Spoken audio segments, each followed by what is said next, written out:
Hey guys, welcome to Toddler Talk. My name is Emily and I'm a licensed speech language pathologist. I just wanted to quickly talk about the developmental process that's needed before a child is able to speak. So oftentimes one of the things that lots of parents, even educators, do not know is that if a child is not speaking, you first have to look at their skills they have mastered that should have been mastered before the child begins speaking.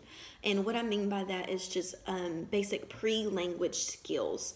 And the easiest way to describe that is to compare speech to walking. So for example, when a child begins to walk, they have to have first mastered some other skills before that happens. So before a child walks, they might start sitting up on their own, sitting down and having the core strength to sit up without needing help or assistance or without their head falling over. They may start crawling. They may start putting their hands on tables or couches and pulling themselves up in a standing position, things like that before walking occurs. Speech is very similar in ways. You have to master some skills before words start developing. So a couple examples of those things is we first talk about cooing.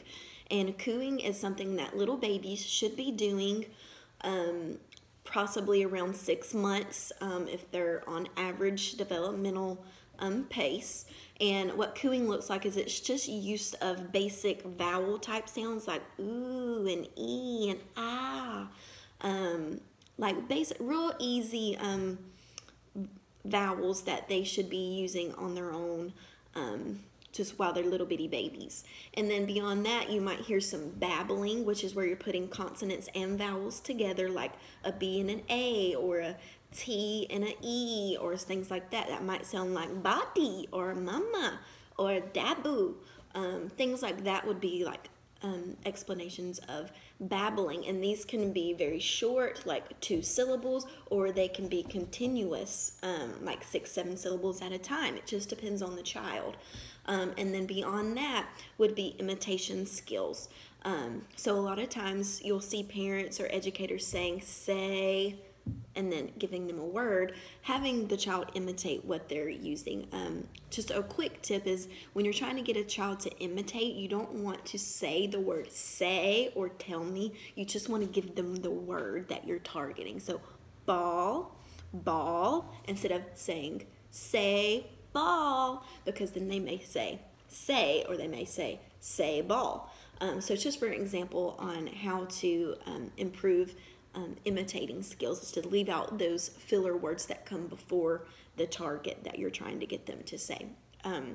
So anyways, those are some of the skills that you need to be looking for if your child is not yet talking, or you're working with a child that's not yet talking, or have a family member that you're around a lot that's not talking. So before working on actual speech concepts and learning new words, first work on mastery of those pre-language skills. All right, and if you have any questions, please comment below, and I hope this video was helpful for you. Thank you.